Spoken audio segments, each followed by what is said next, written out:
بسم الله الرحمن الرحيم وبه نستعين السلام عليكم ورحمة الله وبركاته.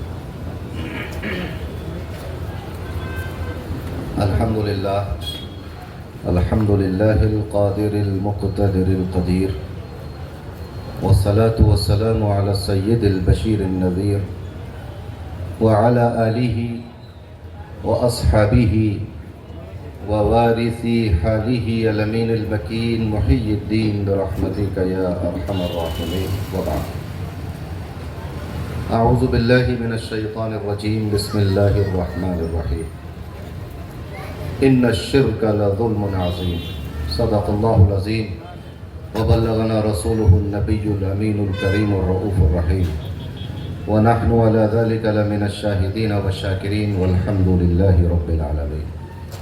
قال الله تبارك وتعالى مخبرا وآمرا تكريما لحق نبيه وتعظيما: إن الله وملائكته يصلون على النبي يا أيها الذين آمنوا صلوا عليه وسلموا تسليما. اللهم صل وسلم وزد وبارك عليه وعلى آله وصحبه ووارث حاله وعلى من لديه صلاة وسلام عليك يا رسول الله صلی اللہ تعالی علیہ وسلم.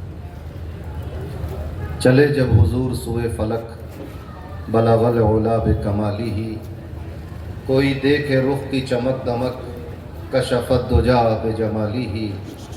وہ ہیں بے مثال دریں چشک حسنت جمیع خصالہ، انہیں دیکھ لیں تو پڑھیں ملک صلو علیہ وآلہ. اللہم صلی وسلم وزد وبارک علیہ وعلى آلہ وصحبہ ووارث حالہ وعلى من لدیہ صلاۃ وسلام علیک یا رسول اللہ صلی اللہ علیہ وسلم. اللہ تبارک و تعالیٰ کا فضل و احسان کہ اس نے ہمیں اور آپ کو اس مبارک اور بامقصد محفل میں حاضر ہونے کی توفیق عنایت فرمائے. قابل مبارکباد ہیں وہ لوگ جنہوں نے اس مجلس کو سجایا سنوارا، اور آپ تمام حضرات جو اپنے گھروں سے چل کر یہاں تشریف لائے. اللہ تبارک و تعالی ہم سب کو جزائے خیر عطا فرمائے. اللہ تبارک و تعالی نے اپنے پیارے نبی صلی اللہ علیہ وسلم کا تعارف پیش کیا. فرمایا وما ارسلناک الا رحمۃ للعالمین. اے محبوب صلی اللہ علیہ وسلم، ہم نے آپ کو تمام عالمین کے لیے رحمت بنا کر بھیجا ہے. تو جو عالمین کے لیے رحمت بن کر آیا ہے، اس کی ذمہ داری بنتی ہے کہ وہ تمام عالمین کو ظلم سے نجات دلائے. تو اللہ تبارک و تعالی نے ظلم کے تمام شعبوں کو واضح طور پر بیان فرمایا، اور قرآن کریم میں سورہ لقمان کی اس 13ویں آیت میں سب سے بڑے ظلم کا بھی بیان فرما دیا. پوری ترتیب سے چلی آ رہی ہے بات کہ حضرت لقمان اپنے بچوں کو، اپنے بیٹے کو نصیحت فرما رہے ہیں. تو بہت ساری نصیحتوں میں سے فرمایا کہ کبھی کسی کو اللہ کے ساتھ شریک نہ کرو. کیونکہ ان الشرک لظلم عظیم. کیونکہ شرک، بے شک شرک یقیناً سب سے بڑا ظلم ہے، ظلم اعظم ہے. مسلمانوں نے یہ بات واضح طور پر سمجھ لی کہ شرک ایک بڑا گناہ ہے، ظلم عظیم ہے، لہٰذا اس کے قریب نہیں جانا چاہیے، اس سے دور رہنے کی ضرورت ہے. شرک کے مقابلے پر اللہ تبارک و تعالیٰ نے عقیدہ توحید اپنے بندوں کو دیا.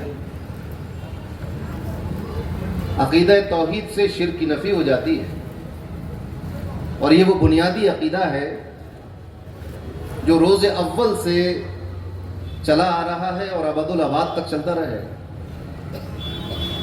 احکامات تو زمانے کے حساب سے، مکان کے حساب سے، سچویشن اور صورتحال کے حساب سے تبدیل ہوتے رہے، لیکن یہ عقیدہ کہ اللہ کے سوا کوئی معبود نہیں، یہ کبھی نہیں بدلے گا. تو توحید ایک ذات میں الوہیت کو منحصر ماننے کا نام ہے. الوہیت ایک ذات میں منحصر ہے، اس کو مان لینے کا نام عقیدہ توحید کہلاتا ہے. اور وہ ایک ذات اللہ تبارک و تعالیٰ کی ہے. جب ہم اس کو علم عقائد میں لفظ توحید بولتے ہیں تو مطلب یہ ہوتا ہے کہ الوہیت صرف اللہ کے ساتھ خاص ہے. تو اگر اس الوہیت کو کہ جو اللہ کے ساتھ خاص ہے اگر خاص نہ مانا جائے بلکہ چند اور ذاتوں میں بھی الوہیت کو مان لیا جائے تو یہی شرک ہو جاتا ہے. لیکن اتنی واضح ڈیفینیشن اور تعریف ہونے کے باوجود، چونکہ دنیا میں تو فساد ہونا تھا، فرشتے کہہ چکے تھے جب اللہ نے فرمایا کہ میں اپنا خلیفہ آدم دنیا میں بھیجوں گا، انی جاعل فی الارض خلیفہ، تو فرشتوں نے کہا یہ خون بہا دے گا دنیا میں جا کے، یہ برائیاں پیدا کر دے گا دنیا میں جا کے. تو ہر طرح کی برائی ہوئی تو عقیدے بھی خراب ہوئے. عقیدوں کی گڑبڑی کی بنیاد پر لوگوں نے شرک اور ایمان اور توحید کی تعریف بدل لی. عقیدہ الوہیت اور توحید کی تعریف یہ تھی کہ عبادت کا مستحق صرف اللہ تبارک و تعالیٰ کی ذات ہے. الوہیت صرف ایک ذات میں منحصر ہے. عبادت سوائے اللہ کے اور کسی کی نہیں کی جائے گی. عبادت کے لائق صرف اللہ ہے. یہ ہے عقیدہ جس کو ہم توحید کہتے ہیں. اس کے مقابلے پر الوہیت کو ایک ذات میں منحصر نہ ماننا یہ شرک ہے. ضروری نہیں ہے کہ شرک اسی وقت معتبر ہوگا کہ جب آپ غیر اللہ کو سجدہ کر لیں گے. ایسا نہیں. کوئی انسان کعبے کی طرف منہ کر کے اللہ کی عبادت کرتا رہے لیکن دل میں یہ اعتقاد بھی رکھے کہ اللہ کے سوا کوئی اور بھی عبادت کے لائق ہے تو وہ مشرک ہو جائے گا. یا کوئی شخص جس نے کبھی کوئی سجدہ ہی نہ کیا ہو مگر اعتقاد یہ ہو کہ 2-3 معبود ہیں وہ بھی مشرک ہے. تو جس طرح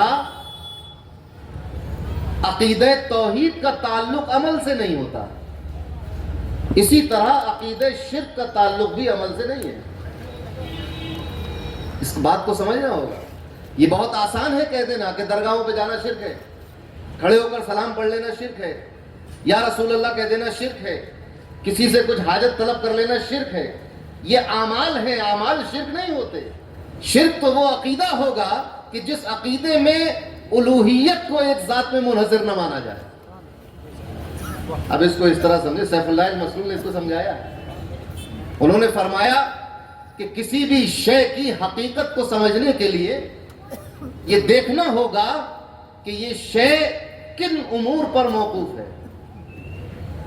مثلا انسان کا وجود، انسان کے ایک مکمل ڈھانچے کے صحیح سالم ہونے کے لیے ضروری ہے کہ 2 ہاتھ ہوں، ایک ہاتھ میں 5 انگلیاں ہوں، ایک سر ہو، 2 آنکھیں ہوں اور آنکھوں سے دیکھ رہا ہو انسان، 2 کان ہو اور کانوں سے سنائی دیتا ہو، ایک زبان ہو اور زبان سے انسان کلام کر سکتا ہو. اگر کان ہو اور سنائی نہ دیتا ہو تو انسان ناقص ہے. آنکھیں ہوں اور دکھائی نہ دیتا ہو تو انسان ناقص ہے. آنکھیں ہی نہ ہو تب بھی انسان ناقص ہے. لیکن آنکھیں نہ ہونے کی بنیاد پر انسان کی نفی نہیں ہوگی، کان نہ ہونے کی بنیاد پر، سنائی نہ دینے کی بنیاد پر انسان کی نفی نہیں ہوگی. یہ نہیں کہہ سکتے آپ کہ یہ انسان ہی نہیں ہے کیونکہ یہ بہرا ہے، یہ انسان ہی نہیں ہے کیونکہ یہ اندھا ہے، یہ انسان ہی نہیں ہے کہ اس کا ایک ہاتھ نہیں ہے. ایسا نہیں کہا جاتا. لیکن انسان کامل ہونے کے لیے، اس کے قیام اور اس کے ڈھانچے کو مکمل ہونے کے لیے 2 ہاتھ ضروری ہیں، انگلیاں ضروری ہیں، آنکھوں سے دکھائی دینا ضروری ہے. اسی طرح دیکھیں گے کہ توحید کسے کہتے ہیں. تو توحید کا رکن الوہیت کا ایک ذات میں منحصر ہونا ہے. بغیر اس کے توحید وجود میں نہیں آئے گی. جب تک یہ اعتقاد نہ کر لیا جائے کہ الوہیت یعنی جس کی ہم عبادت کرتے ہیں، جو عبادت کا مستحق ہے، وہ صرف ایک ہے. یہ عقیدہ ضروری ہے ورنہ عقیدہ توحید ڈیولپ ہی نہیں ہوگا. پھر اس شے کے کچھ عوارض ہوتے ہیں، کچھ شرائط ہوتی ہیں. تو یہ عقیدہ کہ الوہیت صرف ایک ذات میں منحصر ہے، یہ رکن ہوا. اور اس حقیقت کا زبان سے اعتراف کر دینا کہ ہم صرف اللہ کو الہ سمجھتے ہیں، یہ اس کی شرط ہوئی، ورنہ پتہ کیسے چلے گا کسی کو کہ آپ کا عقیدہ کیا ہے؟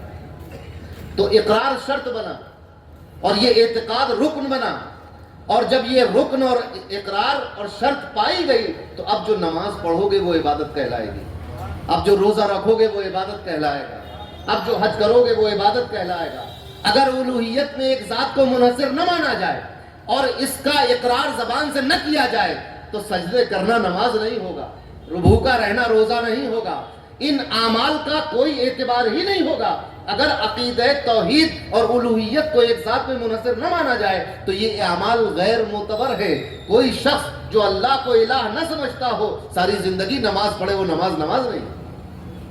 پتہ یہ چلا کہ اعمال کا اعتبار اسی وقت ہوگا جب رکن موجود ہو، اس شے کی حقیقت موجود ہو۔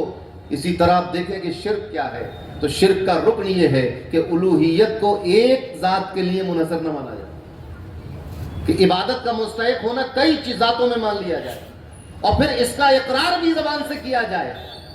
یعنی ایک شخص یہ اعتقاد رکھے کہ کئی معبود ہیں اور پھر اس بات کا زبان سے اقرار بھی کرے اور اس کے بعد پھر غیر اللہ کو سجدہ کرے، تو یہ سجدہ کرنا شرک کی علامت ہوگا۔ کسی اور کے لیے منت مانے تو یہ منت ماننا شرک ہو جائے گی، کسی اور سے مدد طلب کرے تو یہ مدد طلب کرنا شرک ہوگا۔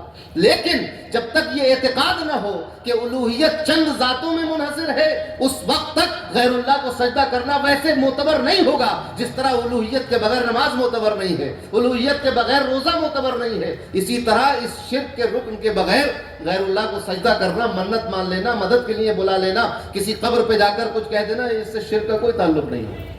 لہٰذا یہ کہہ دینا یہ ایک جہالت کی بات ہے کہ درگاہ پہ جانا شرک ہو گیا اور یا رسول اللہ کہنا شرک ہو گیا۔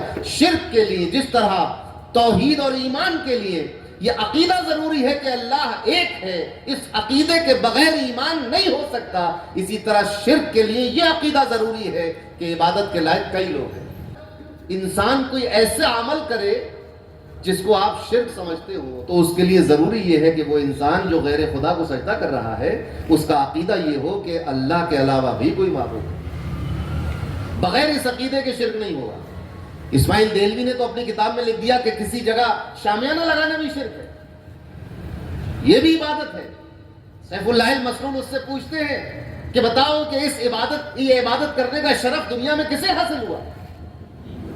کس صحابی نے شامیانہ لگا کے عبادت کیا؟ کسی نبی نے شامیانہ لگا کے عبادت کی؟ اور شامیانہ کہاں لگایا گیا؟ کعبے کی چھت پہ لگایا گیا کہ عرش اعظم پہ لگایا گیا؟ کہاں لگایا گیا؟ شامیانہ لگا کے عبادت کون کرتا ہے؟ یہ کون سی عبادت؟ ہوتا کیا تھا کہ درگاہوں پر، قبرستان میں، کسی ولی کے مزار پر شامیانہ لگا کر ایک محفل کی جاتی تھی، تو اس نے کہا کہ شامیانہ لگانا بھی شرک ہے۔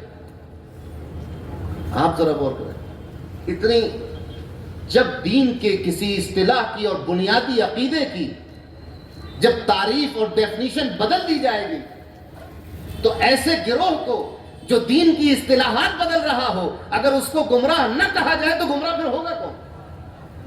اسی لیے اس فرقے کو، وہابیہ کو اور نجدیوں کو گمراہ کہا جاتا ہے، کیونکہ انہوں نے دین کے وہ فنڈامنٹلز بدل لیے جو دین کے بنیادی اصول تھے، انہی میں تبدیلی کر لی، اور بظاہر یہ ہو گیا کہ کھڑے ہو کر سلام پڑھنا سنیت ہے اور نہ پڑھنا وہابیت ہے، درگاہ پہ جانا سنیت ہے نہ جانا وہابیت ہے، اولیاء سے مانگنا سنیت ہے اور نہ مانگنا وہابیت۔ یہ جھگڑا ہی نہیں ہے، جھگڑا یہ ہے کہ اصول تبدیل ہو گئے ہیں، اصول میں تبدیلی کر لی گئی ہے، عقیدہ توحید اور عقیدہ شرک کی تعریفات اور ڈیفینیشن بدل لی گئی ہے۔ اس بنیاد پر فرقہ ڈیولپ ہو رہا ہے، نہ کہ سلام پڑھنے اور نہ پڑھنے سے فرقہ بن رہا ہے۔ نماز پڑھنے نہ پڑھنے سے فرقہ جب نہیں بن سکتا تو سلام پڑھنے نہ پڑھنے سے فرقہ کیسے بن جائے گا؟ ایک مسلمان جو نماز پڑھتا ہو اور ایک وہ مسلمان جو نماز ترک کر دیتا ہو کسی وجہ سے، جب یہ دونوں مسلمان رہ سکتے ہیں اور ایک ہی عقیدے پر رہ سکتے ہیں، الگ الگ فرقہ نہیں بنتا، تو پھر سلام پڑھنے نہ پڑھنے سے فرقہ کیسے بنے گا؟ فرقہ بنے گا اس فکر، اس عقیدے کی بنیاد پر جو اہل سنت والجماعت سے، نبی کریم اور صحابہ کے عقائد سے جدا ہو رہا ہو۔ اور ایک سب سے بڑی بات آتی ہے کہ اتحاد قائم ہونا چاہیے۔ روز اول سے اتحاد کی کوشش اہل سنت کے والجماعت کے علماء کر رہے ہیں۔ اتحاد کیسے کہتے ہیں؟ مل کر رہنے کو اتحاد کہتے ہیں۔ جب ایک شخص نے یہ فتویٰ دیا کہ مدینہ اور مکہ کے لوگ مشرک ہو گئے کیونکہ وہ ایسا ایسا کرتے ہیں، اب یہاں سے گڑبڑ، وہ گڑبڑی یہ یہاں کی نہیں ہے، یہ جو گڑبڑی، یہ فکر میں جو گڑبڑ ہوئی ہے، یہ شیخ ابن تیمیہ کے زمانے سے چلی آ رہی ہے. وہی نہیں سمجھے کہ شرک کیا چیز ہے، اعمال کو عقیدے کا نام دینے لگے. روزے کی حالت میں اگر کوئی پانی پی لے تو وہ کافر ہو جائے گا کہ مشرک ہو جائے گا کہ بدعتی ہو جائے گا کہ گمراہ کیا ہو جائے گا؟ دو صورتیں ہیں. اگر بھول سے پی لیا تو کچھ نہیں ہوا، روزہ بھی نہیں ٹوٹا. بات سمجھ میں آئی؟ کیونکہ یہ ایک عمل ہے، یہ ایک عمل ہے. روزہ رکھ کر کھانے پینے کو جائز سمجھنا یہ ایک الگ بات ہے. روزے کو فرض اور عبادت نہ سمجھنا، نہ اعتقاد کرنا، یہ ایک الگ چیز ہے. اور روزہ نہ رکھنا ایک الگ چیز ہے. اسی لیے جو لوگ نماز کی فرضیت کا انکار کریں وہ اسلام سے باہر ہے، لیکن جو فجر میں سوتا رہ جائے اور ظہر میں اس کی آنکھ کھلے اس کو کافر نہیں کہا جاتا، دائرہ اسلام سے خارج نہیں کہا جاتا. کیونکہ اسلام سے خارج اور داخل ہونا یہ اعتقاد کی بنیاد پر ہے، اعمال کی بنیاد پر نہیں. ورنہ تو اگر عمل کی بنیاد پر ہوتا تو کتنے لوگ مسلمان رہتے. آپ دیکھ لیجئے گا، ابھی کلمہ پڑھ کے سوئیں گے پھر کل اٹھ کے پتہ چلے گا کتنے مسلمان بچے. جتنے فجر میں آئے اتنے مسلمان بچے. ایسا تو نہیں ہوتا. بے عملی اور گناہ گاری ایک الگ چیز ہے، شرک ایک الگ چیز ہے. کیونکہ شرک سب سے بڑا گناہ ہے، سب سے بڑا ظلم ہے. لہٰذا کسی عمل کو دیکھ کر کسی عمل کو عقیدہ بنا دینا یہ درست نہیں ہے. اسی لیے اہل سنت والجماعت کہتے ہیں کہ میلاد شریف اس عقیدے پر کہ میلاد شریف منانا یہ ضروریات دین کا حصہ ہے، یہ اعتقاد کسی سنی کا نہیں. کھڑے ہو کر سلام پڑھنا یہ ضروریات دین کا حصہ ہے، یہ اعتقاد کسی سنی کا نہیں. ضروریات دین تو وہ امور ثابتہ ہیں جو نبی کریم صلی اللہ علیہ وسلم کے ساتھ اللہ نے دنیا میں بھیجے، جن پر ایمان رکھنا واجب ہے. وہ امور ثابتہ ہیں. اب کوئی نئی ضروریات دین نہیں بن سکتی.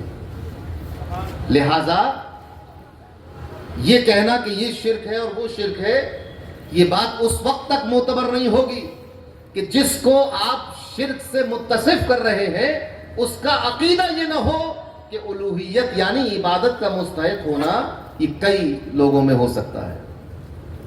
اتنی واضح بات تھی. اس کو بدل دیا گیا. اب چونکہ جشن رحمت للعالمین ہے تو تمام عالمین کے لیے رحمت بن کر حضور آئے، تو حضور نے تمام عالمین کو سمجھایا کہ شرک سے دور رہو، کیونکہ جب تک یہ ظلم دور نہیں ہوگا رحمت کیسے آئے گی. رحمت کے حصول کے لیے ضروری ہے کہ ظلم ختم ہو، اور جتنی بڑی رحمت چاہیے اتنا بڑا ظلم دور کرنا ہوگا. اور سب سے بڑا ظلم شرک ہے، تو شرک دور کرنا ہوگا. تو وہ بڑی عظیم نعمت جس کو ایمان اور توحید اور عقیدہ توحید کہتے ہیں وہ حاصل ہوگا. اب جس طرح ایمان کے مظاہر ہیں اس طرح شرک کے بھی مظاہر ہیں. آپ ذرا سوچیں کہ غیر اللہ کو سجدہ کرنا یہ عقیدہ شرک کے بعد وجود میں آ سکتی ہے یہ بات، لیکن خدا کے سوا کسی اور کو سجدہ کرنا شرک ہو جائے ہمیشہ ایسا نہیں ہوتا. آپ سوچیں کہ آپ کو کوئی بھی رستے پہ رک کر کہتا ہے کہ اللہ کے سوا قبروں پہ سجدہ کرتے ہو، مشرک ہو گئے. اللہ کے سوا کسی کو سجدہ، اول تو قبر کو کوئی سجدہ کرتا نہیں سنی مسلمان. دوسری بات یہ کہ کسی غیر اللہ کو اللہ کے سوا کسی کو سجدہ کرنا اگر شرک ہوتا تو سب سے پہلے تو فرشتے مشرک ہو جاتے، کیونکہ اللہ تبارک و تعالیٰ فرما رہا ہے وَإِذْ قُلْنَا لِلْمَلَائِكَةِ اسْجُدُوا لِآدَمَ فَسَجَدُوا. جو سنیوں پر قبر کے سجدے کا الزام ہے اس کی صداقت پر کوئی دلیل نہیں، لیکن فرشتوں نے جو حضرت آدم کو سجدہ کیا اس کی صداقت پر قرآن ناطق ہے، اور قرآن کی صریح آیت ہے فَسَجَدُوا، تو سب نے سجدہ کیا.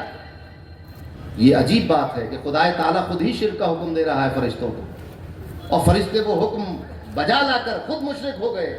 اور اللہ تبارک و تعالیٰ کہ یعنی جو الوہیت کسی کو عطا نہیں کی جا سکتی، جو محال عقلی ہے، جو تحت قدرت نہیں آتی، وہ بھی اللہ نے حضرت آدم کو عطا کر دی کہ وہ معبود ہو گئے. مسجود تو ہو سکتا ہے کوئی، معبود نہیں ہو سکتا. وہ مسجود ملائک تو ہے لیکن معبود ملائک نہیں ہے. ملائک نے ان کو سجدہ تو کیا ہے لیکن ملائک نے ان کی عبادت نہیں کی ہے. جس طرح جانوروں نے اور پیڑوں نے حضور کو سجدہ کیا ہے, اونٹ نے حضور کو سجدہ تو کیا ہے لیکن حضور کی عبادت نہیں کی ہے, تو وہ مسجود بہائم اور شجر تو کہلائیں گے لیکن معبود شجر نہیں کہلائیں گے. سبحان اللہ. مسجود تو ہے, ان کو سجدہ تو کیا گیا ہے. حضرت یوسف کو ان کے بھائیوں نے سجدہ تو کیا تو وہ مسجود اخوات تو ہوئے لیکن معبود اخوات نہیں ہوئے. معبود ہونا الگ ہے. تو سجدے کی دو کیٹیگری ہوئی, ایک سجدہ جو عبادت کا سجدہ ہے, ایک سجدہ جو عبادت کا نہیں ہے, جو تعظیم کا سجدہ ہے. تو اگر سجدہ مطلقاً شرک ہوتا تو اللہ تعالیٰ نے انسان کو دنیا میں بھیجنے سے پہلے شرک کرا دیا آسمانوں.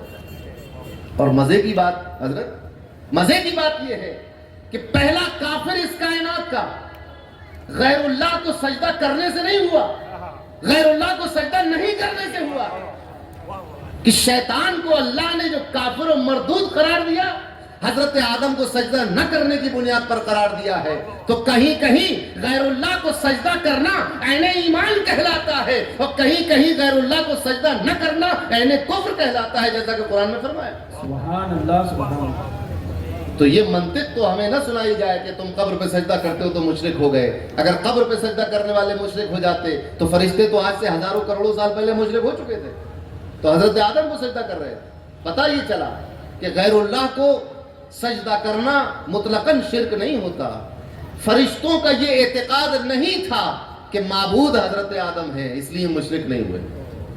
حضرت یوسف کے بھائیوں کا یہ اعتقاد نہیں تھا کہ یوسف خدا ہے, الہ ہے, اس لیے مشرک نہیں ہوئے. اگر یہ اعتقاد ہوتا حضرت یوسف کے بھائیوں کا کہ حضرت یوسف ہی معبود ہے, سب کے سب شرک ہو جاتے. اس بات کو قرآن مذمت میں بیان کرتا, نہ کہ اس میں ان کی خوبی بیان کی جاتی. بات سمجھ میں آئی؟ شیطان نے سجدہ نہیں کیا حضرت آدم کو, اور یہ سجدہ عبادت کا نہیں تھا, یہ سجدہ تعظیم کا تھا. کیونکہ حضرت آدم کی تو عبادت ہو نہیں سکتی, کیونکہ عبادت تو صرف اللہ کی ہوتی ہے. تو نبی کریم, نبی اکرم صلی اللہ علیہ وسلم کی شان اور ان کا مرتبہ اور ان کی حیثیت تو بہت اونچی بات ہو گئی. اس نبوت کی ابتدا کی بات کریں, پہلا مظہر اس کا حضرت آدم علیہ السلام. حضور تو اس کے اس کمال پر اللہ نے فائز کیا ہے کہ وہاں تو کسی مخلوق کی پہنچ نہیں. تو حضرت اعظم کی آدم علیہ السلام کی تعظیم اور عظمت کا عالم یہ تھا کہ فرشتوں سے سجدہ کروایا گیا. اب چونکہ اس امت میں حضور نے سجدہ تعظیمی کو بھی حرام کر دیا. حضور نے فرمایا کہ اب لا تفعلوا. لوگوں نے کہا کہ یا رسول اللہ, دنیا کے بادشاہوں کو ان کے درباری سجدہ کرتے ہیں, آپ کو اونٹ سجدہ کرتا ہے, اونٹ سے زیادہ تو ہم حقدار ہیں کہ آپ کو سجدہ کریں. فرمایا نہیں, اب سجدہ حرام, لا تفعلوا, ایسا کام نہیں ہوگا. تو شریعت محمدی میں اس سجدے کو حضور نے حرام اور ناجائز قرار دے دیا. اس لیے بند ہو گیا, اس لیے نہیں بند ہوا کہ یہ شرک تھا. اگر شرک ہوتا تو حضرت یوسف کے یہاں جائز نہیں ہوتا اور آسمانوں پر فرشتوں کے لیے جائز نہیں ہوتا. تو شرک کے عقیدہ شرک کے بعد جو اعمال ہوتے ہیں اس شرک سے متاثر ہو کر وہ شرکیہ عمل کہلاتے ہیں. جیسے عقیدہ توحید کے زیر اثر جو سجدہ اور عبادت کی جائے گی ایمانی عمل کہے گا. کوئی کلمہ توحید کا اقرار کرنے کے بعد سجدہ کرے گا تو وہ نماز کہلائے, وہ عبادت کہلائے. ایسے ہی عقیدہ توحید کے اقرار کے بعد کوئی غیر اللہ کو سجدہ کرے تو وہ شرک کہلائے, مشرک کہلائے. لیکن مطلقاً کسی کی تعظیم کر دینا, کسی درگاہ پہ چلے جانا, کسی سے کچھ مانگ لینا, اگر یہ شرک ہو جاتا تو پھر تو پورے قرآن میں آپ کو جگہ جگہ شرک کے نظارے دیکھنے کو ملتے. تو وہ چیز کہ جس کو قرآن ظلم عظیم کہہ رہا ہے, سب سے بڑا ظلم, سب سے بڑا گناہ کہ جس کی مغفرت اللہ نے نہیں رکھی ہے, فرمایا کہ اس کے علاوہ کے گناہ بخشے جائیں گے, جس کو اللہ چاہے گا بخشے گا, لیکن شرک کو نہیں بخشے گا. تو ایسا عظیم اور سب سے بڑا گناہ اور سب سے بڑا ظلم اتنا آسان کہ راہ چلتا ہوا ہر آدمی مشرک ہو گیا, گھر میں بیٹھا ہوا ہر آدمی مشرک ہو گیا, مسجد میں نماز پڑھنے گیا تھا وہاں سے مشرک ہو کے نکلا، مدرسے میں قرآن پڑھنے گیا تھا وہاں سے مشرک ہو کے نکلا، کسی درگاہ پر فاتحہ پڑھنے گیا تھا، سورہ فاتحہ پڑھنے گیا تھا وہاں سے مشرک ہو کے نکلا۔ یہ کیسا شرک ہے جو مسجدوں میں، مدرسوں میں، خانقاہوں میں، درگاہوں میں پنپ رہا؟ ارے بھائی جس جگہ لا الہ الا اللہ کا حلقہ ہو رہا ہو وہاں آپ کہہ رہے ہیں کہ یہاں جانا شروع کریں، تو پھر توحید اور عقیدہ توحید کسے کہتے ہیں؟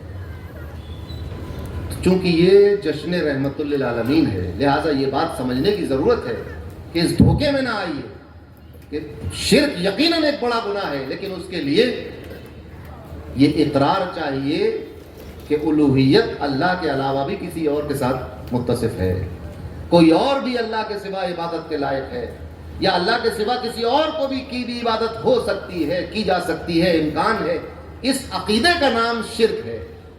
اب لوگوں نے کیا کیا، چونکہ اس عقیدے کے زیر اثر میں جو لوگ تھے یعنی مشرکین مکہ، تو مکے کے لوگ کیا کرتے تھے کہ وہ اللہ کو بھی مانتے تھے اور اپنے اصنام کو بھی مانا کرتے تھے، بارش کے لیے کوئی دوسرا، غلے کے لیے کوئی اور، اولاد کے لیے کوئی اور جب سب سے بڑی مشکل آ جاتی تو پھر اللہ کو ہی پکارتے۔ یہ ان کا روٹین تھا۔ اب یہ سب قرآن میں بھی آیا ہے۔ اب کفار مکہ اور مشرکین مکہ کی اس صورتحال کو لے کر بعض لوگوں نے یہ کہا کہ مشرکین مکہ استعانت کی بنیاد پر مشرک ہوئے ہیں، یعنی غیر اللہ سے مدد مانگنے کی بنیاد پر مشرک ہوئے ہیں، وہ الہ نہیں مانتے تھے کسی کو۔ یہ ایک بالکل غلط بات پیش کی۔ اس کے جواب میں قرآن کیا کہتا ہے؟ قرآن کہتا ہے کفار مشرکین مکہ کے بارے میں، لا تدعو مع اللہ الہا آخر، بالکل بات ہے، من دون اللہ بھی ہے، من دون اللہ، اللہ سے چھوٹا الہ مان لیا تھا۔ کہیں اللہ نے فرمایا کہ اللہ کے علاوہ کسی دوسرے الہ کو نہ پکارو، اور یہ بات تمام مفسرین نے اپنی تشریحات میں لکھی ہے کہ مشرکین مکہ اللہ کے کو بھی معبود سمجھتے تھے اور اللہ کے علاوہ دوسرے بتوں اور اصنام کو بھی معبود سمجھتے تھے، ان کی عبادت کرتے تھے۔ تمام مفسرین اس بات پر متفق ہے کہ مشرکین مکہ اصنام کی عبادت کیا کرتے تھے، اس لیے مشرک ہوئے ہیں۔ صرف مدد مانگنے کی بنیاد پر تو مشرک ہو نہیں سکتا۔ مدد مانگنا، اب چونکہ اس عقیدے کو ثابت کرنا تھا لہٰذا لوگوں نے اب تقسیم کی۔ کسی نے کہا کہ توحید کی کئی قسمیں، توحید ربوبیت اور توحید الوہیت اور توحید اسماء و صفات، توحید افعال، سب تقسیم کی، کیونکہ یہ ثابت کرنا تھا کہ امداد اور مدد اگر کسی سے چاہی جائے گی تو اس کی بھی توحید ہے۔ اور پھر اس تقسیم کی بنیاد پر ثابت کر دیا کہ امت مشرک ہو گئی۔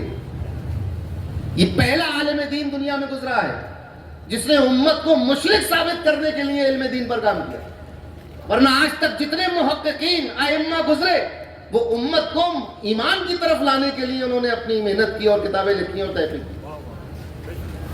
اب ایک بات یہاں بہت ضروری سمجھتے چلے کہ آج یہ ہوتا ہے کہ آپ اتحاد پیدا کریں، ٹھیک ہے صاحب اتحاد پیدا کریں، اہل سنت والجماعت روز اول سے اتحاد کی کوشش کر رہے ہیں۔ جب محمد بن عبد الوہاب نجدی نے جمہور اہل سنت سے ہٹ کر ایک عقیدہ بنایا تو اس کو جو دعوت دی گئی، جو کتابیں لکھی گئیں، اس کے رد میں جو کچھ لکھا گیا، کہا گیا، دراصل یہ اتحاد کی دعوت تھی کہ بھائی ایسا نہ کرو، یہ گمراہی ہے، توبہ کرو۔ یہ اتحاد کا پیغام تھا۔ اسماعیل دہلوی نے ہندوستان کی سرزمین پر جب عقیدگی کی داغ ڈالی، علامہ فضل خیر آبادی نے پہلا جو رسالہ لکھا تقریر اعتراضات، اس میں کوئی حکم نہیں لگایا، اس کو سمجھایا کہ یہ غلط ہو رہا ہے، تم اس کو مانو، توبہ کر کے واپس ہو جاؤ۔ یہ اتحاد کی صورت تھی۔ اگر اتحاد نہ کرنا ہوتا تو پہلے ہی دفعے میں دھتکار دیا جاتا۔ تو جتنے بھی گمراہ فرقے پر دنیا میں پنپ رہے ہیں، سب کا رد ہو رہا ہے، سب کی کتابیں لکھی جا رہی ہیں، سب کو بتایا جا رہا ہے کہ یہ گڑبڑ کر رہے ہو تم۔ تو یہ بتانا کہ آپ اس معاملے میں خطا پر ہیں، دراصل یہ ایک اتحاد کی پہل تھی کہ تم اپنی خطا مان کر توبہ کر کے واپس آ جاؤ تاکہ ہم سب ایک ہو جائیں۔ لیکن ایسا مانا نہیں کسی نے، اور الٹا الزام اہل سنت والجماعت پہ رکھ دیا کہ یہی لوگ متشدد ہیں، یہی لوگ ایک ہونا نہیں چاہتے، یہی لوگ فرقہ بنا رہے ہیں، یہی لوگ الگ ہونا چاہتے ہیں۔ آپ مجھے بتائیں اہل سنت نے کوئی ایسا کام شروع کیا جو پہلے نہیں تھا، یا آپ لوگوں نے کوئی ایسا کام شروع کیا جو پہلے نہیں تھا؟ تمام 1200-1300 سال کی اسلامی تاریخ میں عجیب و غریب طور پر راستے نکال لیے گئے، طرح طرح سے اپنی سمجھ کے اعتبار سے شان رسالت میں گستاخی ہونے لگی، اولیاء کے ساتھ بدسلوکی اور بدزبانی ہونے لگی، قرآن کریم کے الفاظ اور اصطلاحات کے معنی اور مفہوم بدل دیے گئے، قرآن کریم میں اپنی مرضی کے مطابق تشریحات رکھ دی گئی، نبی کریم صلی اللہ علیہ وسلم کی احادیث کو اس طرح بیان کیا جانے لگا کہ لگتا ہے کہ بس حدیث شریف کو سمجھنے والا ایک ہی فرقہ دنیا میں، باقی کوئی نہیں جانتا تھا۔ یہ حال کیسے پیدا ہو گیا؟ تو اہل سنت والجماعت، جمہور اہل سنت سواد اعظم سے کون کٹ رہا ہے؟ کس نے اختلاف شروع کیا؟ اور بڑے مزے کی بات ہے، عقیدہ توحید کے پرچارک اور عقیدہ توحید کا ڈھنڈورا پیٹنے والے اپنی کتابوں میں الہ کا ترجمہ نہیں کرتے، کہیں حاکم لکھ دیتے ہیں، کہیں مالک لکھ دیتے ہیں، کبھی کسی کتاب میں معبود نہیں لکھا، کیونکہ اگر معبود لکھ دیں گے تو پھر وہ الزام ختم ہو جائے گا جو اہل سنت پر لگایا جا رہا ہے۔ حاکم کہہ کر تو الزام لگا سکتے ہیں، مالک کہہ کر تو الزام لگا سکتے ہیں کہ تم غوث اعظم کو مالک سمجھ رہے ہو، غریب نواز کو مالک کہتے ہو، ان کے پاس چلے جاتے ہو۔ معبود اگر کہہ دیں گے تو پہلے ہی لفظ سے اعتراض ختم ہو جائے گا، معبود تو غریب نواز کو کوئی سمجھتا نہیں، معبود تو غوث اعظم کو کوئی سمجھتا نہیں۔ لہٰذا اسماعیل دہلوی نے کمال چالاکی سے پوری کتاب میں آیتیں لکھی جس میں الہ کا لفظ آ رہا ہے، لیکن الہ کا ترجمہ نہیں کیا کہ الہ ہے کہتے کس کو، کہیں حاکم لکھ دیا، کہیں مالک لکھ دیا کہ اللہ کے سوا کوئی مالک نہیں ہے۔ ارے اللہ کے جو اسماء آپ پڑھتے ہیں قرآن میں، جو 99 نام آپ نے پڑھتے ہیں نا، اس میں ایک لفظ ہے رحمان، ایک ہے الرحیم، رؤوف، کریم، محیی، ممیت، رازق، نام ہے تو رب نام۔ تو اب رب کا ایک معنی ہے اور رازق کا ایک معنی ہے، اور یہ یقیناً یہ بات ہے کہ کریم کا ایک معنی ہے، رؤوف کا ایک معنی ہے، ودود کا ایک معنی ہے، رازق کا ایک معنی ہے، محیی ممیت کا ایک معنی ہے، اس رب کا ایک معنی ہے، لیکن رب کا معنی وہ نہیں ہے جو رؤوف کا معنی ہے، دونوں الگ الگ معنی، لیکن جو رؤوف ہے وہی رب بھی ہے، جو رب ہے وہی رازق ہے، جو رازق ہے وہی محیی ہے، وہی ممیت ہے، وہی ودود ہے، وہی غفار ہے، وہی ستار ہے۔ یہ بات تو ٹھیک ہے، لیکن ستار کا معنی وہ نہیں ہے جو رؤوف کا معنی ہے، رؤوف کا معنی وہ نہیں ہے جو رحمان کا معنی ہے، رحمان کا معنی وہ نہیں ہے جو کریم کا معنی ہے، کریم کا معنی وہ نہیں ہے جو رزاق کا معنی ہے، رزاق کا معنی وہ نہیں ہے جو رؤوف کا معبود کا معنی ہے، سب کے معنی، لیکن یہ الگ بات ہے کہ ان 99 ناموں کا مخاطب ایک ہی ذات ہے، ان 99 ناموں سے پکاریں گے تو ایک ہی ذات کو پکاریں گے، وہ سب اسی کے نام ہے، لیکن سب کے معنی الگ الگ ہیں۔ آپ یہ نہیں کہہ سکتے رب کا معنی یہ ہے رزق دینے والا، اور رازق کا معنی یہ ہے زندگی دینے والا، اور محیی کا مطلب یہ ہے بارش برسانے والا، اور فاطر کا مطلب یہ ہے دنیا ختم کرنے والا، یہ نہیں کہہ سکتے آپ۔ ہر لفظ کا الگ معنی ہے، تو بتائیے الہ کا معنی کیا ہے؟ حاکم یقیناً وہی ہے جو الہ ہے، مالک یقیناً وہی ہے جو الہ ہے، لیکن مالک کا معنی الگ ہے، رب کا معنی الگ ہے۔ جب آپ کہتے ہیں الحمدللہ رب العالمین تو آپ کہتے ہیں تمام عالمین کا پالنے والا، اور جب آپ کہتے ہیں الحمدللہ رب العالمین الرحمن الرحیم تو رحمان اور رحیم کا معنی الگ بتاتے ہیں۔ رحمان کا معنی تمام عالمین کو پالنے والا نہیں بتاتے، رحیم کا معنی تمام عالمین کا پالنے والا نہیں بتاتے، اور مالک یوم الدین جب آپ کہتے ہیں تو آپ روز جزا کا مالک اس کا ترجمہ بتاتے ہیں، حاکم اس کا ترجمہ کرتے ہیں، اس کا ترجمہ پالنے والا نہیں کرتے کہ روز قیامت کا پالنے والا۔ تو الہ کا جہاں لفظ الہ قرآن میں آئے اس کا ایک اپنا معنی ہے، اس کا معنی ہے معبود، عبادت کا مستحق، جس کی عبادت کی جاتی ہے، جس کی عبادت کی جائے گی، جو عبادت کے لائق ہے، جس کی عبادت کی جائے اس کو الہ کہتے ہیں۔ اسی لیے بہت سے صفاتی نام ایسے ہیں، خود اللہ نے فرمایا احسن الخالقین، خالق اللہ کا صفتی نام ہے۔ آپ جب 99 نام پڑھیں گے اس میں آتا ہے قرآن شریف میں جا بجا اللہ نے اپنے آپ کو خالق کہا ہے، لیکن احسن الخالقین، تمام خالقوں میں سب سے بہتر اس نے فرمایا، لیکن الہ الالہہ یہ نہیں کہا جائے گا. تمام معبودوں میں سب سے اچھا معبود نہیں کہہ سکتے، کیونکہ معبود کوئی دوسرا ہوتا ہی نہیں. نہ مجازی طور پر دوسرا معبود ہو سکتا ہے، نہ حقیقی طور پر کوئی دوسرا معبود ہو سکتا ہے. خالق تو مجازی طور پر ہو سکتا ہے کوئی. کسی نے کرسی میز بنا دی. والدین اس صفت خالقیت کے مظہر کہلاتے ہیں، کیونکہ ایک اولاد کے دنیا میں آنے کا سبب بنتے ہیں، اس لیے اس صفت کا مظہر کہلاتے ہیں.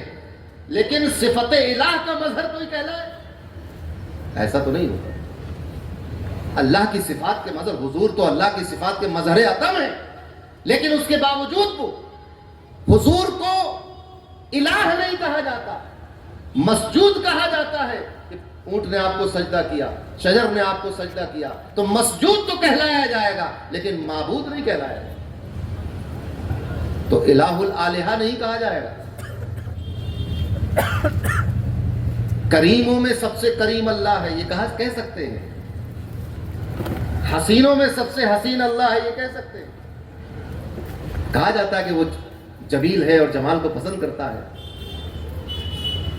رحم کرنے والوں میں سب سے زیادہ رحم کرنے والا وہ ہے، یہ کہا جا سکتا ہے. فضل کرنے والوں میں سب سے زیادہ فضل کرنے والا وہ ہے، یہ کہا جا سکتا ہے. لیکن معبودوں میں سب سے بڑا معبود وہ ہے، یہ نہیں کہا جا سکتا. کیونکہ معبود یہ ایسی صفت ہے جس کا ایک ذات میں منحصر ہونا ضروری ہے، یہ اس ذات سے باہر نہیں ہو سکتا. اور اگر اس ذات سے باہر کسی کے لیے ثابت کی جائے تو یہی باہر ثابت کرنا یا ماننا، اسی کا نام شرک ہے. سجدے کرنے، کسی اور کو سجدے کرنے کا نام شرک نہیں. اس عقیدے کا نام شرک ہے کہ الوہیت ایک ذات میں منحصر نہیں. بات سمجھ میں آئی؟ تو جب الہ کہا، قرآن نے کہا کہ لا تدعوا مع اللہ الہا آخر، اللہ کے ساتھ کسی کو حاکم نہ بناؤ، یہ ترجمہ نہیں ہوگا. اللہ کے علاوہ کسی کو معبود نہ بناؤ، اللہ کے ساتھ کسی کو معبود نہ بناؤ، یہ ترجمہ ہوگا. اب یہ بتائیے، اہل سنت والجماعت پوری دنیا میں پھیلے ہوئے ہیں، کون ہے جو اللہ کے سوا کسی کو معبود سمجھتا؟ جب نبی کریم صلی اللہ علیہ وسلم کو معبود نہیں سمجھتے، اب کوئی بچا جس کو معبود سمجھا جائے؟ آپ کہیں کہ فرشتوں کو، تو فرشتے تو حضور سے کم ہیں، کمتر ہیں، مرتبے میں چھوٹے ہیں. جب بڑے مرتبے والے کو معبود نہیں سمجھتا تو چھوٹے مرتبے والے کو کیا معبود سمجھیں؟ اگر اللہ کے سوا کی الوہیت میں کسی کو شریک مسلمان کرتے تو نبی کریم کی ذات کے علاوہ کوئی دوسری ذات نہیں. جب انہی کو معبود نہیں سمجھتے، انہی کو الہ نہیں سمجھتے، تو پھر کسی اور، کسی درگاہ کو، کسی چلے کو، اور کسی پہاڑ کو، اور کسی جھنڈے کو الہ سمجھیں؟ جبکہ حضور کے بارے میں اللہ تبارک و تعالیٰ نے اپنے ساتھ حضور کے ذکر کو اس طرح فرمایا ہے کہ ہاتھ حضور کا ہے، کام اللہ نے اپنے ذمہ لے لیا. بولنا حضور کا ہے، الفاظ اللہ نے اپنی طرف منسوخ کر لیا. زبان حضور کی ہے، کلام اللہ نے اپنی طرف منسوخ کر لیا. حکم حضور کا ہے، اس کو اللہ نے اپنی طرف منسوخ کر لیا. اطاعت رسول کی ہے، اس کو اللہ نے اپنی اطاعت قرار دے دیا. ادب حضور کا ہے، اس کو اللہ نے اپنے بارگاہ کا ادب قرار دے دیا. توہین حضور کی ہے، اس کو اللہ نے اپنی نافرمانی قرار دے دیا. رضا اللہ کی ہے، لیکن اس نے حضور کی ہے، اور اس رضا کو حضور نے، اللہ نے اپنی رضا بھی قرار دے دیا. تو یہ اتنی بار جب یہ بات کہی گئی، اس کے باوجود بھی مسلمانوں کا عقیدہ یہی ہے، لا الہ الا اللہ، اللہ کے سوا کوئی معبود نہیں. اور جس کا یہ عقیدہ ہوگا وہ مشرک نہیں ہو سکتا. آپ کوئی دوسرا لفظ ڈھونڈ کر لائیے، اس لفظ کے ذریعے الزام نہیں لگے گا. مثال کے طور پر ایک وہ شخص جو خدا کے وجود ہی کو نہیں مانتا، ناستک ہے، کافر تو ہے لیکن مشرک نہیں ہے. بات سمجھ میں آئے؟ جو رب کے، اللہ کے وجود ہی کا انکاری ہو کہ کوئی نہیں ہے دنیا بنانے والا، کوئی نہیں ہے، دنیا اپنے آپ بن گئی، جس کا یہ عقیدہ ہو وہ بھی مسلمان نہیں، لیکن وہ مشرک بھی نہیں. کیونکہ مشرک کہتے ہیں الوہیت کو ایک ذات کے علاوہ کسی اور میں بھی ماننا. جب تک یہ عقیدہ نہیں ہوگا مشرک نہیں ہوگا. لہذا اہل سنت والجماعت کا شرک سے کوئی تعلق نہیں. ہمارا عقیدہ وہی ہے جو نبی کریم صلی اللہ علیہ وسلم لے کر آئے. ہاں جہالت کی، کم علمی کی بنیاد پر اگر کوئی ایسا عمل کر دیتا ہے جو عمل اسلام میں منع ہے تو اس عمل کو دیکھ کر آپ اسے مشرک نہیں کہہ سکتے۔ اگر صحابہ نے نبی کریم کو جذبات میں یا غلطی سے یا نادانستہ طور پر سجدہ کر لیا تو حضور نے ان کو مشرک نہیں کہا، فرمایا آئندہ مت کرنا۔ ذخیرہ حدیث میں ملتا ہے، بعض روایتوں میں جو ملتا ہے کہ سیدنا صدیق اکبر نے سجدہ کر لیا، حضور نے فرمایا آئندہ نہ کرنا۔ دیگر صحابہ نے کر لیا، حضور نے فرمایا آئندہ نہ کرنا۔ بعض صحابی نے کہا کہ میں نے ہیرا میں دیکھا ہے کہ فوجی جنرل کو اس کی فوج سجدہ کرتی ہے، حضور نے فرمایا کہ مجھے مت کرنا۔ آپ یہ سوچیں کہ شرک کے لیے تو عمل ضروری نہیں ہے۔ اپنے گھر میں بیٹھ کر یا مسجد میں یا کعبے میں بیٹھ کر، کعبے کے اندر بند ہو کر بھی کوئی یہ عقیدہ رکھے کہ اللہ کے علاوہ بھی کوئی معبود ہے، وہ بھی شرک، مشرک ہو جائے۔ اس کے لیے کسی بت کے سامنے کھڑا ہونا ضروری نہیں۔ تو یہاں تو صحابی نے حضور کو سجدہ کیا، حضور نے تو نہیں کہا کہ تجدید ایمان کرو، مشرک ہو گئے۔ حضور نے فرمایا اب مت کرنا، اب یہ حرام ہے، اب آئندہ نہ کرنا اس کا۔ شرک تو حضور نے بھی نہیں کہا اس سجدے کو، کیونکہ یہ شرک ہے ہی نہیں۔ تعظیم کا سجدہ شرک ہوتا تو آدم علیہ السلام کو نہیں کرایا جاتا۔ حضرت یوسف علیہ السلام کو ان کے بھائی سجدہ نہیں کرتے، قرآن میں اس کا ذکر آیا کہ سجدہ کیا، سجدے میں گر گئے ان کے بھائی لوگ۔ لہٰذا اہل سنت والجماعت کا عقیدہ یہی ہے، جو رحمت للعالمین نے اس دنیا کو دیا کہ اللہ کے سوا کوئی عبادت کے لائق نہیں، اور جس دل میں یہ عقیدہ ہوگا وہاں شرک نہیں ہوگا۔ تو اپنے اس عقیدے کو مضبوط کرنے کی ضرورت ہے کہ اللہ کے سوا کوئی معبود نہیں، کوئی عبادت کے لائق نہیں، وہ تنہا ہے، اکیلا ہے، وحدہ لا شریک لہ، اس کا کوئی شریک نہیں۔ تو اللہ تبارک و تعالیٰ سے دعا ہے کہ ہمارے دین اور ایمان اور عقیدے کی حفاظت فرمائے، جان مال عزت آبرو کی حفاظت فرمائے، نیک اعمال کی توفیق عنایت فرمائے، گمراہی سے، بے دینی سے، ضلالت سے، گناہوں سے، بے عملی سے محفوظ رکھے۔ جو گناہ ہو گئے ہیں ان کو اپنے حبیب صلی اللہ علیہ وسلم رحمۃ للعالمین کے صدقے معاف فرما دے۔ جب تک ہم زندہ رہیں اللہ اور اس کے رسول کے بتائے ہوئے راستے پر چلتے رہیں۔ جب ہمارا آخری وقت ہو تو ہماری زبان پر ہو لا الہ الا اللہ محمد رسول اللہ صلی اللہ علیہ وسلم۔